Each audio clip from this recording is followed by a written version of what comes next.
My breath hitched. A ragged gasp caught somewhere between my throat and my pounding chest.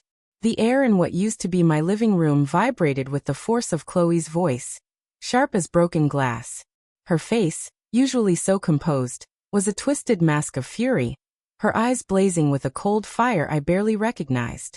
She stood opposite me, arms crossed, her new husband, Marcus, a smug shadow behind her, his silence a louder shout than any words. This wasn't a conversation. It was an ambush, a brutal eviction from a life I'd poured every drop of my soul into creating. "You don't understand, Mama," she shrieked, her voice echoing off the newly painted walls I had once wallpapered with my own two hands. "This is my life now. My new life. And frankly, you don't fit in. You're old news. A relic." Her words clawed at my heart, tearing at the fabric of years of sacrifices, of every late night spent worrying, every early morning spent working to give her a better life than I ever had. This wasn't just a simple disagreement. This was a deliberate public tearing down of my very existence, a cold, calculated strike at the core of who I was. Marcus, that snake, stepped forward then, his smile too wide, too smooth, his hand resting on Chloe's shoulder, a gesture of ownership that sickened me. "Now, Elara," he purred, his voice dripping with false concern. "Chloe's just trying to be honest. It's time for new beginnings, a fresh start. You understand, don't you?" He looked at me as if I were a child, a fool who couldn't grasp the simplest truth. Oh, I understood all right. I understood the game they were playing, the betrayal that ran deeper than I could have ever imagined, a true story of resilience about to unfold in the most painful way. My hands trembled, not from weakness, but from the raw, unadulterated fury that simmered beneath my quiet exterior. How many times had I patched Chloe's scrapes, mended her broken toys, nursed her through fevers? How many times had I swallowed my own exhaustion, my own dreams, just so hers could blossom? Every wrinkle on my face, every ache in my bones, was a testament to that unwavering devotion. And now she looked at me with contempt, as if my very presence was an inconvenience, a stain on her shiny, polished new world, a stark contrast to the heartwarming stories I always imagined we'd share. "A relic," I managed, my voice a whisper, but laced with a steel I hadn't known I possessed. "Is that what I am to you, Chloe? After everything I gave?" The words hung in the air, thick with unspoken pain, with the ghosts of 1,000 quiet sacrifices. Her eyes, so like my own, hardened, reflecting none of the love I remembered, only a chilling reflection of Marcus's cold ambition. This was more than a family squabble. This was the brutal unveiling of dark family secrets, the culmination of years of quiet manipulation. She scoffed, tossing her perfectly coiffed hair. "What did you give, Mama? You lived here. You cooked. You cleaned. That's what grandmothers do, isn't it? That's not a gift. That's expectation." Her words were a blow, each one a hammer strike against the foundation of our shared past. I saw then with sickening clarity that the daughter I thought I knew was gone, replaced by this cruel stranger. This wasn't just about my dignity. This was about reclaiming a lifetime of erased contributions, a quiet survival story that was about to scream its existence. Then it happened. Chloe, with a dramatic flourish, reached into her pocket and pulled out a small, tarnished silver locket. It was my mother's, a delicate piece, engraved with tiny faded roses. I had given it to Chloe on her 18th birthday, a symbol of our lineage, of the love that bound us through generations. She held it up, her lip curled in disgust, as if it were a piece of trash, her actions hinting at the depths of betrayal stories that run through families. "Honestly, Mama," she sneered, her voice dripping with disdain. "This old thing? It's junk. It doesn't go with anything in my new life." And with a flick of her wrist, she hurled it. Time seemed to slow. The locket spun through the air, a silver tear, before hitting the polished hardwood floor with a sharp, sickening crack. It lay there, shattered, its fragile hinges broken, the tiny, engraved roses now jagged fragments. The sound echoed in the sudden silence, a stark punctuation marked to the end of an era, a chilling prelude to a grandmother takes revenge story that was about to begin. If you think that was the end of my story, darling, you've got another thing coming. Subscribe now to find out what happens when a quiet storm finally breaks. My hands were still trembling, not from cold, but from the fiery anger that now burned deep within me. That shattered locket wasn't just a piece of metal. It was my mother's legacy, my own history, lying broken on Chloe's shiny new floor. How did we get here? How did the sweet, loving child I raised turn into this stranger? To understand the earthquake, you have to look at the fault lines that have been shifting for years, quiet tremors I was too busy loving to notice. I remember when it was just me and Chloe. Her father, bless his soul, passed when she was just a little girl, barely 5 years old. It was hard, oh Lord, it was hard. But I made a promise to him, and to her, that I would move mountains to give her a good life. So I worked.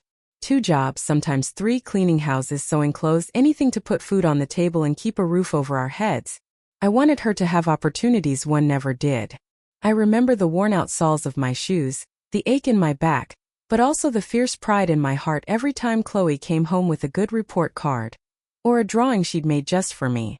Those were the good times, filled with simple love stories and the quiet joy of a mother's sacrifice. Our community, our little corner of the world, saw my struggle. People like Mrs. Henderson, who always left a warm plate of food on our porch when I worked late. Or old Mr. Johnson, who'd fix our leaky faucet for free. They were the silent allies, the good souls. But then there were the others. The community watchers, as I called them.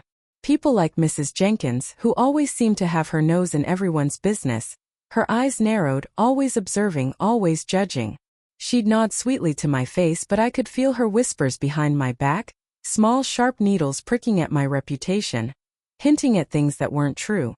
As Chloe grew, so did her ambitions. She was bright, no doubt, but she started to become different. More focused on appearances, on what other people had. When she went off to college, I emptied every last penny of my savings, even took out a small loan, just so she wouldn't have to worry. She graduated with honors, got a good job, and then she met Marcus. He was charming, smooth-talking, always had a compliment ready. He swept her off her feet, and at first I was happy. I thought finally, my girl found someone to cherish her. I even thought of it as a natural progression, one of those relationship stories where everything falls into place. But then things started to shift. Marcus started suggesting Chloe help me with my finances. Mama, you shouldn't have to worry about bills.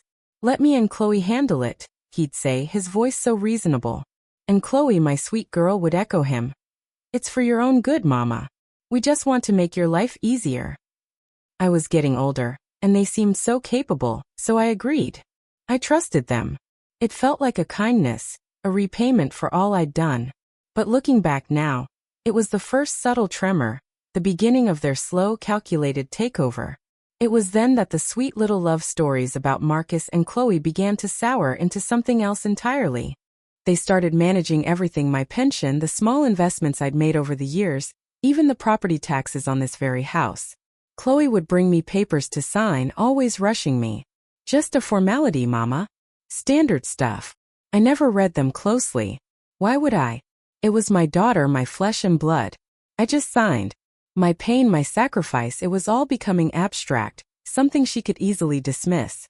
I began to feel like a guest in my own home. A quiet figure moving in the background, my wisdom seen as outdated, my opinions ignored. Felt like I was being slowly erased.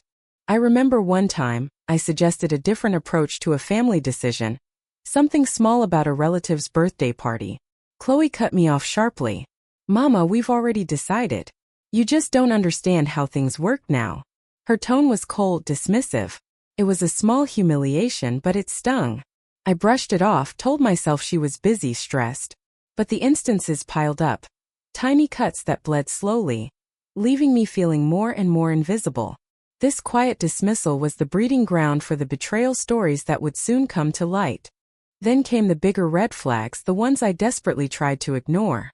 I'd ask Chloe about bank statements and she'd brush me off. Oh, everything's fine, Mama. Just some paperwork mix-up. The numbers are all good. Sometimes I'd overhear hushed phone calls between her and Marcus, whispers about getting Mama to sign those papers, and it'll all be ours soon. I'd tell myself it was stress, that I was just a tired old woman hearing things, maybe even losing my mind, as some of the whispers from the community watchers suggested. My mind tried to dismiss them as bedtime stories I was telling myself to cope, but a cold knot of dread was forming in my stomach. I remembered a day a few months ago when I was looking for some old photos in the attic. I stumbled upon a box of documents tucked away. Among them, I saw what looked like financial statements. I picked one up, my eyes scanning the numbers. They didn't match what Chloe had told me. Not at all. There was a significant amount missing, listed as investment fees. My heart started to pound. I closed the box quickly, feeling a sudden chill. I told myself it must be a mistake, a clerical error.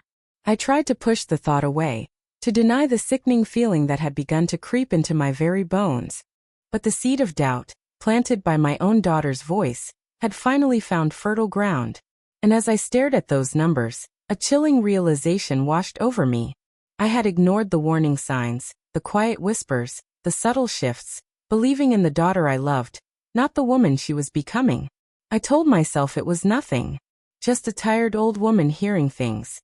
But the seed of doubt, planted by my own daughter's voice, had finally found fertile ground, and I was about to learn just how deep those roots went. That knot of dread, the one I'd tried so hard to ignore, twisted tighter in my gut after seeing those numbers. It was more than a mistake. It was a wound festering, and I knew deep down it wasn't accidental.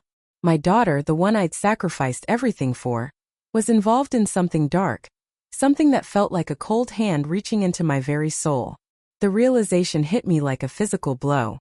My quiet, comfortable life wasn't just being managed, it was being stolen piece by agonizing piece. This was no longer just about family squabbles or relationship advice. It was about outright theft. I started to replay conversations, to remember little details that, at the time, seemed harmless. Chloe pushing me to sign papers quickly, saying, "Mama, it's just a formality for the house insurance. Don't worry your pretty head." Marcus, always there, nodding, his eyes holding a secret glint I now recognized as pure greed. They had convinced me to put the house into a trust for Chloe, for tax purposes, they said. It sounded reasonable, sensible even, given my age. I signed, of course. I trusted them. But now the memory of that signature felt like a knife twisting in my back, part of a sprawling web of cheating, revenge, and deceit. Then there was Mr. Reed, the smooth-talking financial advisor. Chloe had insisted I use him, saying he was the best. He'd visit me, always with a reassuring smile, telling me my investments were performing beautifully. He'd show me charts I barely understood, use fancy words, and then present a stack of papers to sign, always stressing the urgency. He was a false ally, a wolf in sheep's clothing, working hand in glove with Chloe and Marcus. I remember him always steering the conversation away when I asked for specific breakdowns of my savings, his eyes darting just a little too quickly. This wasn't just carelessness. This was deliberate infidelity, stories of trust, a calculated betrayal. The whispers in the community started to get louder too. Mrs. Jenkins, bless her busy heart, would casually mention things. "Oh, Elara, I heard Chloe's making some big changes to your property. Are you comfortable with all that?" Or, "People are saying you're a little confused these days, honey. Is everything all right?" These seemingly innocent questions were like tiny bombs, designed to undermine my credibility. I could feel the invisible net tightening around me. It was clear now. Chloe and Marcus weren't just taking my money. They were actively trying to paint me as senile, to discredit anything I might say, twisting the narrative into chilling real-life stories. I started to notice things around the house. My old photo albums, the ones I kept under my bed, were clearly moved. My late husband's old watch, a sentimental piece, was gone from his dresser drawer. Small things easily dismissed if you weren't looking. But I was looking now. I remembered a day I came home to find the front door slightly ajar. Chloe's car pulling away just as I arrived. She'd said she was dropping off some groceries, but the groceries were already on the counter. My gut told me something was wrong, but I pushed it down again, trying to believe the best of my own daughter. This was part of the family revenge stories blueprint, chipping away at my sense of security. One night, unable to sleep, I remembered an old dusty safe deposit box key I kept in a forgotten jewelry box. It was for a box I'd opened years ago, holding my original will, my husband's very first will, and some family heirlooms. I had completely forgotten about it. The next morning, with a newfound urgency, I went to the bank. My heart pounded as the clerk retrieved the box. Inside, everything seemed normal at first. Then, hidden beneath some old letters, I found it. Not my will, but a document that looked exactly like one, neatly typed, leaving everything to Chloe and Marcus. And the signature? A shaky, unfamiliar scrawl pretending to be mine. It was a forgery. A blatant, sickening forgery. My breath caught in my throat. This wasn't just financial manipulation. This was a complete erasure. They were trying to steal my past, my future, and my very identity. It was a cold, calculated act, the ultimate betrayal, stories coming to life. I saw then with absolute clarity that this wasn't just about greed. It was about power, about control, about making sure I had absolutely nothing left. The quiet tears I'd shed before turned into a burning resolve. The fear vanished, replaced by a fierce, protective instinct. This was a true story with a twist, and I was about to write the next chapter. The image of that shattered locket flashed in my mind, then the fake will. It all clicked into place. Every dismissal, every financial sleight of hand, every whispered rumor. They thought they had buried the truth, that I was too old, too trusting, too easily fooled. They thought they had won. But what they didn't understand was that they had awakened something in me that had been dormant for too long. The quiet grandmother was gone, and in her place stood a woman who was finally done staying silent. It wasn't just about money anymore. They were trying to erase me, to steal my past, my future, and my very identity. And in that moment, staring at a forged signature on a document that claimed my life's work, I knew. I was done staying silent. The quiet grandmother was gone, and a storm was coming. That forged will, that sickening piece of paper, was the final blow. It wasn't just a document. It was a declaration of war. But knowing something in your head is one thing. Feeling its crushing weight, living its harsh reality, is another entirely. My world, the one I had carefully built and believed in, began to crumble around me, not with a bang, but with the chilling silence of an empty house and an emptier bank account.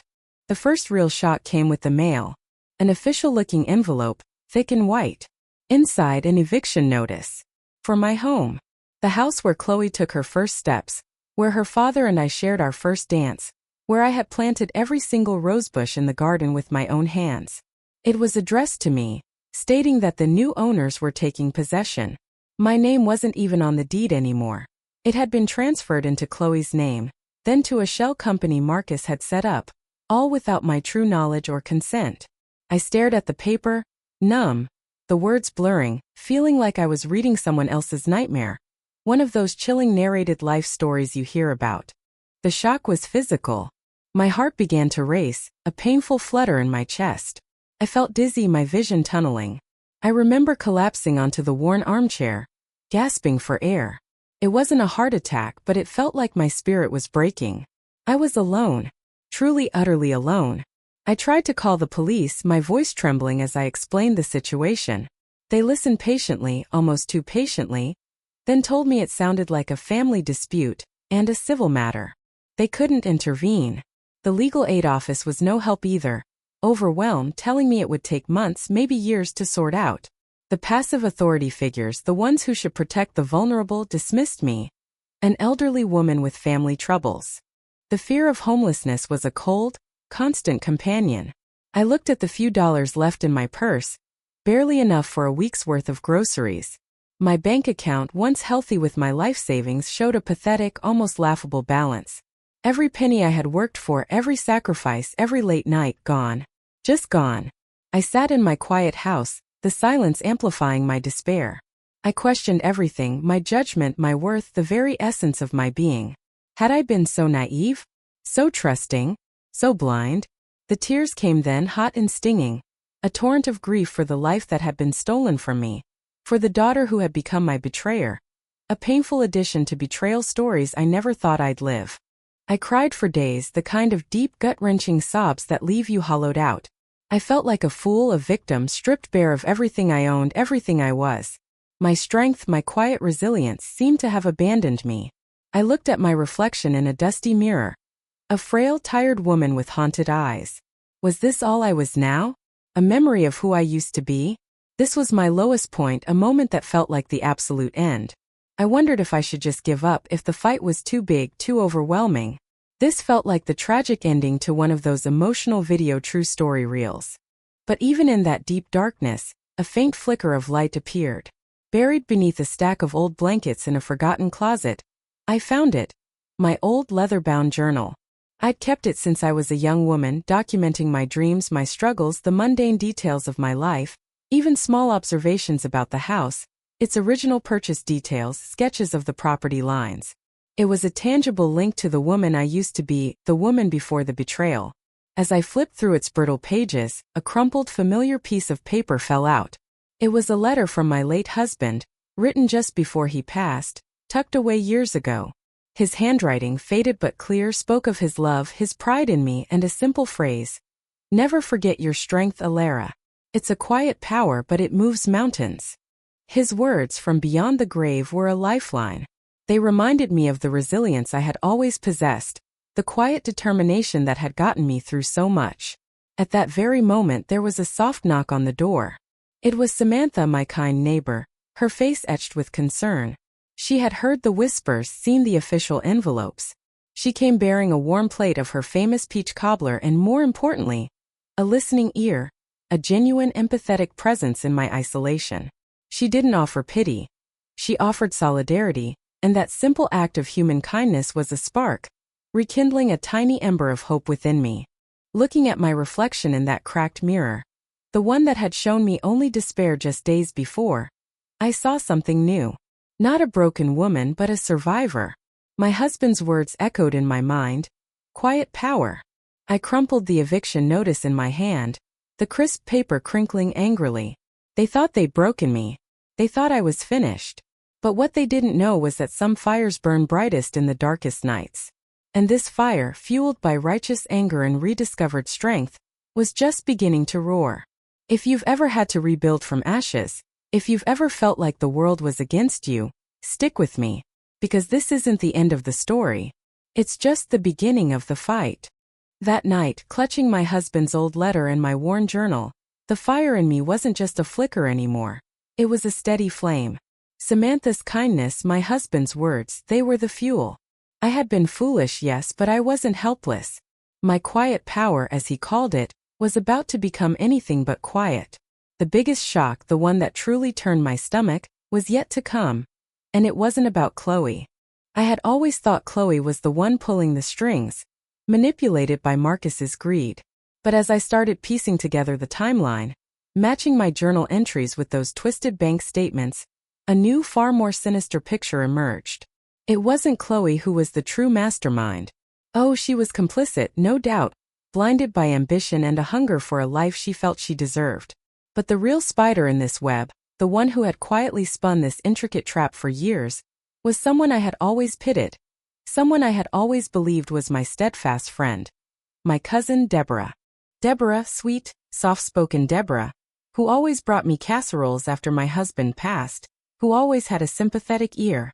She had been visiting more often in the past few years, always asking about my health, about my financial comfort. She'd subtly hint at Chloe's wild ways, or Marcus's questionable character, planting seeds of doubt, not to warn me, but to steer me away from ever suspecting them while she worked her own angles. She was the charismatic antagonist hiding cruelty behind charm, the ultimate betrayer, far more dangerous than Chloe's open disdain or Marcus's obvious greed. This was the ultimate true story with a twist, a cruel karma story's moment waiting to explode. My granddaughter Nia, Chloe's daughter, surprised me most of all. She called me, not from Chloe's house but from a friend's. Her voice was hushed, urgent. "Grandma," she whispered. I think I know some things. Things you need to know." Nia had always been quiet, observant, the kind of child who noticed everything but said little. She told me how she'd seen Deborah and Marcus meeting secretly, not with Chloe but alone. She'd overheard hushed conversations, arguments about Mama's stubbornness, and getting the inheritance finalized. Nia had been taking screenshots of emails, photos of documents, little clues that made no sense to her then, but suddenly in her hands became damning evidence. She'd even seen Deborah slipping something into my tea once, a memory that sent a chill down my spine, making me wonder if my moments of confusion were more sinister than just age. And then there was Samantha, my kind neighbor. She confessed, her voice filled with regret, that Deborah had tried to recruit her. She came to me, Elara, talking about how you were getting frail, and how Chloe needed help protecting your assets from you. She tried to get me to sign something saying it was a witness statement that you were confused. I didn't sign, Elara, but I recorded her. Just on my phone. She was bragging, Elara, saying how clever she was, how she'd finally get what she deserved. Samantha handed me her phone, a small, unassuming device, but inside it held the key to everything. The truth behind the dark family secrets.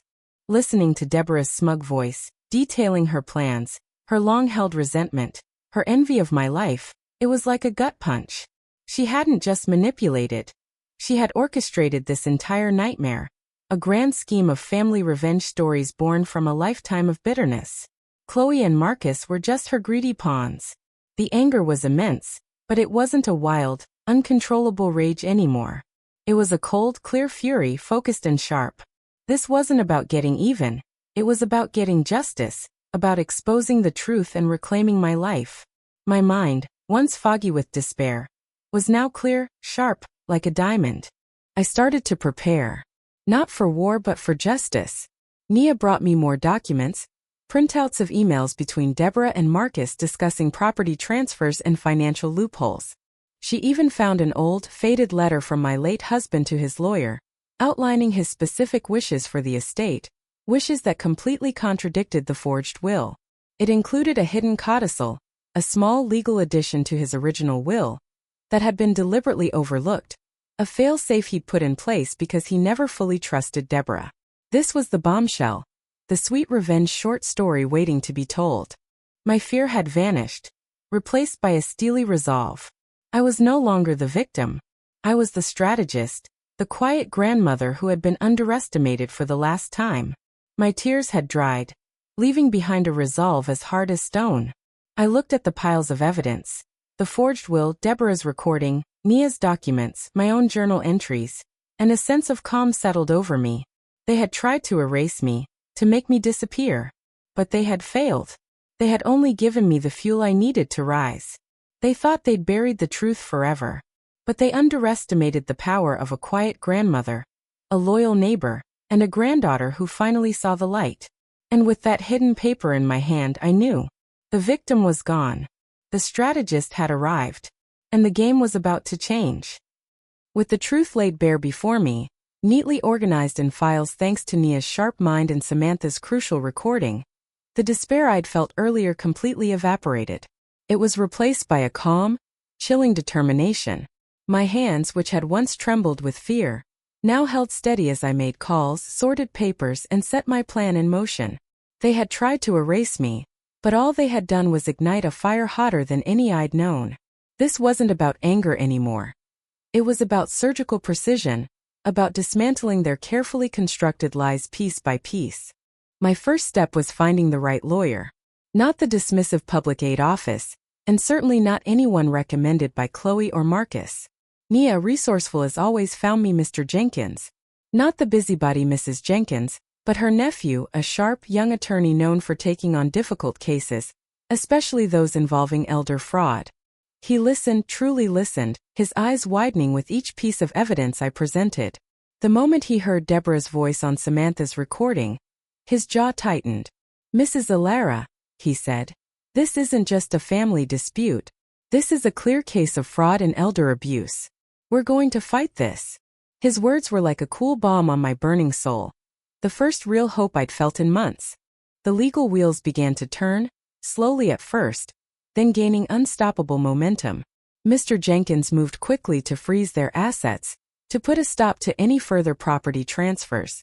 The look on Chloe's face when she got the first legal notice, demanding an account of her management of my finances, was priceless. Her initial reaction was pure indignation. "Mama, what is this? Are you crazy? You're trying to ruin my life." She still saw me as the harmless, easily manipulated old woman. She didn't understand that the quiet storm had already broken. Then came the business revenge for Marcus. Nia, with her tech savviness, had uncovered evidence of his shady dealings, shell corporations, questionable investments, even some outright illegal activities tied to property flipping. We anonymously leaked this information to a local investigative journalist. The story broke like a dam, exposing Marcus's carefully crafted image as a successful businessman. Public investigations followed, and his empire, built on smoke and mirrors, began to crumble. I heard whispers that clients were pulling out, banks were calling in loans. His smooth charm was worthless against the cold, hard facts. This was the satisfying beginning of my sweet revenge short story. The social and emotional consequences for Chloe and Deborah were swift and brutal. The same community that had once whispered about my confusion, now whispered about their greed. Mr. Jenkins ensured that the court documents, detailing the fraud, became public record. News of the forged will, the stolen property, the outright lies spread like wildfire through our close-knit community. People stopped waving at Chloe in the street. Her new life, built on my ruin, began to crack. Marcus's business collapse only amplified her humiliation. The social media accounts where she flaunted her lavish lifestyle suddenly went quiet. This was real-life karma stories playing out right before my eyes. I started seeing them in unexpected places. Chloe, looking harried in the grocery store, avoiding eye contact. Deborah, once so outwardly caring, now scurrying away when she saw me approaching, her head down. The smiles, the false pleasantries were gone. They were replaced by thinly veiled contempt from people who now knew the truth, and raw, panicked fear from Chloe and Deborah themselves. The tables had truly turned. One day I was at the local bakery, picking up some fresh bread. Deborah walked in, her eyes darting nervously around the room. She hadn't seen me yet. She looked tired, her usually perfectly coiffed hair a mess, her clothes disheveled. She ordered a coffee, her voice thin. As she turned to leave, her eyes met mine across the bustling room.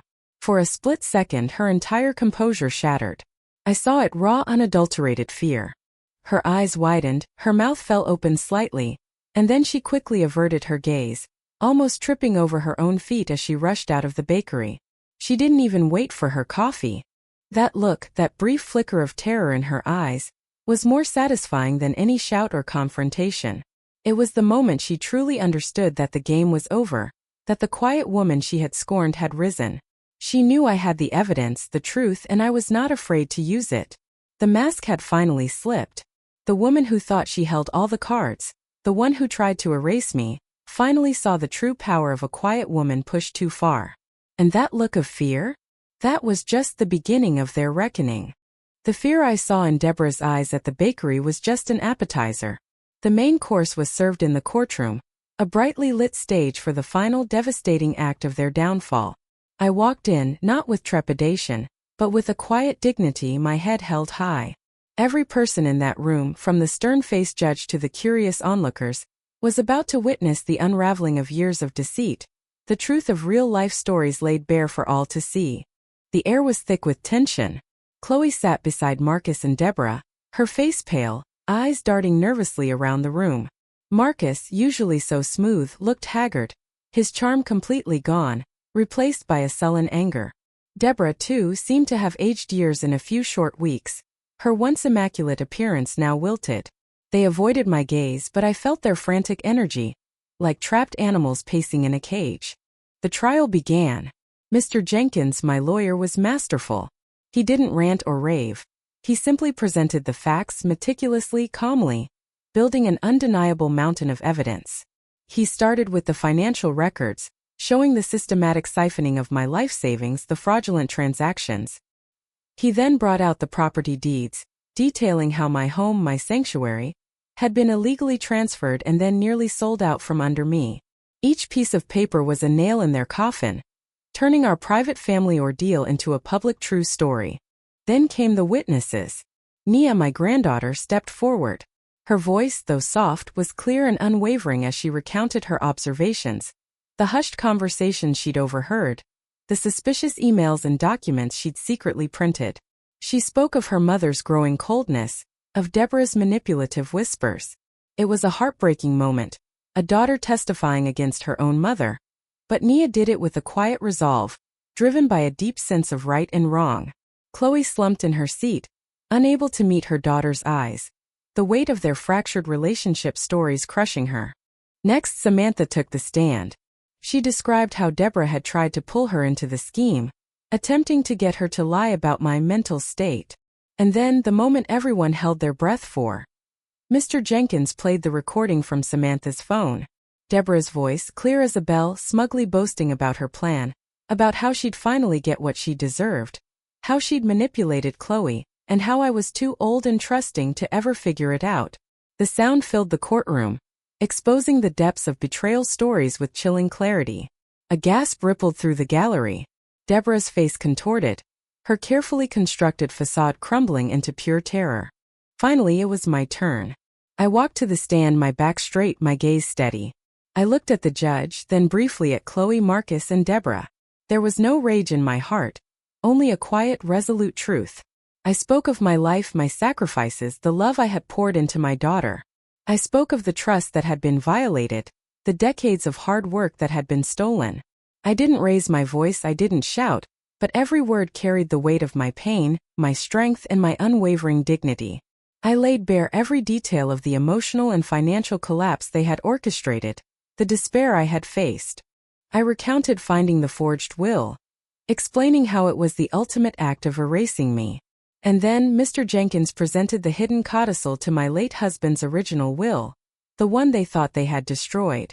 It clearly outlined his wishes for our estate, ensuring my lifelong security, and explicitly preventing anyone from mismanaging or stealing my assets. This document, this final piece of evidence, was undeniable.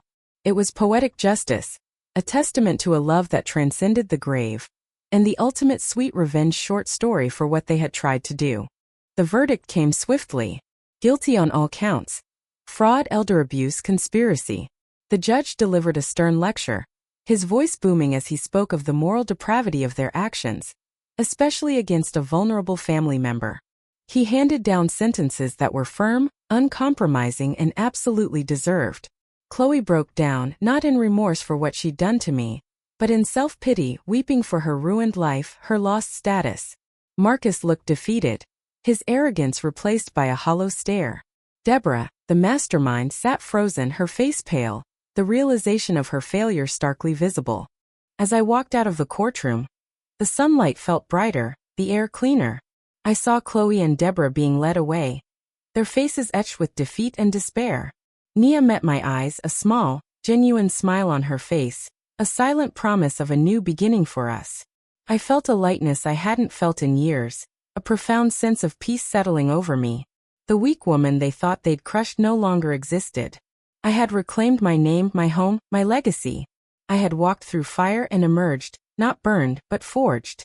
And as I walked away, leaving the wreckage of their making behind me, I finally felt free. Truly, undeniably free. The courtroom felt like a lifetime ago, a distant memory that still carried the echoes of shattered glass and whispered lies. But now, as I sit on my porch swing, the same swing where I used to read bedtime stories to Chloe, the setting sun painting the sky in hues of orange and purple, I understand that the true victory wasn't in the courtroom. It was in the rebuilding, in the quiet daily act of reclaiming my life, piece by precious piece. It's been a few years since that day. My home, this house that they tried to steal, feels more like mine than ever before. I've repainted the walls, not in Chloe's sterile grays, but in warm, comforting colors that breathe life into every room. I've replanted my rose garden, each bloom a testament to growth after hardship. My finances are secure again, thanks to Mr. Jenkins's diligent work and my own newfound vigilance. I manage my own money now meticulously, wisely, never again taking trust for granted. The peace that has settled over me is profound, a deep, abiding calm that comes from surviving the storm and emerging stronger. Life has a funny way of delivering karma stories. Chloe, stripped of her ill-gotten gains and her public standing, faced the harsh reality of her choices. Her new life evaporated as quickly as it appeared. Marcus, his business in ruins and his reputation shattered, vanished from our community, a footnote in a tale of greed. As for Deborah, the true mastermind, she faced the full weight of the law and the unyielding judgment of the community. She lost everything, not just her freedom for a time, but her standing, her relationships, her very identity. There was no grand redemption for them, no sudden change of heart. They got what they deserved, a clear lesson in consequences. But this isn't just a revenge story. It's a story about what happens when you're underestimated, when your kindness is mistaken for weakness. I learned that forgiveness isn't about letting others off the hook. It's about freeing yourself from their hold. I don't carry hatred in my heart anymore. It's too heavy a burden for the life I'm building now. My strength, my resilience, it wasn't born from bitterness, but from the quiet realization of my own worth. I learned that survival isn't just living through something. It's about choosing your worth every single day, refusing to let anyone dim your light. I still have a relationship with Nia, my brave granddaughter. She comes to visit often, and we truly talk for hours. She's studying law now, inspired by Mr. Jenkins and by what she saw me endure. She is a reminder that even in the darkest family secrets, there can be light, and a new generation willing to stand up for what's right. Her courage, her clear moral compass, fills me with immense pride. She is a testament to the fact that not all family revenge stories end in further destruction. Sometimes, they lead to healing and new beginnings. My days are filled with simple joys now. I volunteer at the local community center, sharing my experiences, offering a listening ear to others who might be facing their own silent battles. I've found new friends, people who see me for who I am, a survivor, a woman with a story, not just an old lady to be dismissed. I laugh more, truly laugh from the depths of my soul. I savor every cup of tea on this porch, every sunrise, every quiet moment of peace. These are the lessons learned that truly matter. This journey, this fight for my life and my dignity, taught me that my quiet nature was not a flaw, but a strength. It was the silent foundation that allowed me to endure, to observe, and ultimately to rise.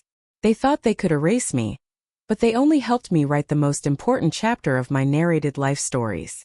My life now is richer, deeper, and more authentic than it ever was before. It's a testament to the unbreakable spirit that lies within each of us. It's a motivational tale to anyone who listens. So if you're a survivor, if you've had to fight for your peace, for your dignity, if you've ever had to remind the world of your worth, know this: your story matters. Every quiet struggle, every silent triumph, every moment you chose to keep going. You have a quiet power within you too. Don't ever let anyone tell you you don't fit in, that you're old news, or that you have no place in their new life. Because your story, just like mine, is waiting to be told, waiting to inspire. If you're a survivor, if you've had to fight for your peace, if you've had to stand up for your worth, subscribe now. Your story matters too.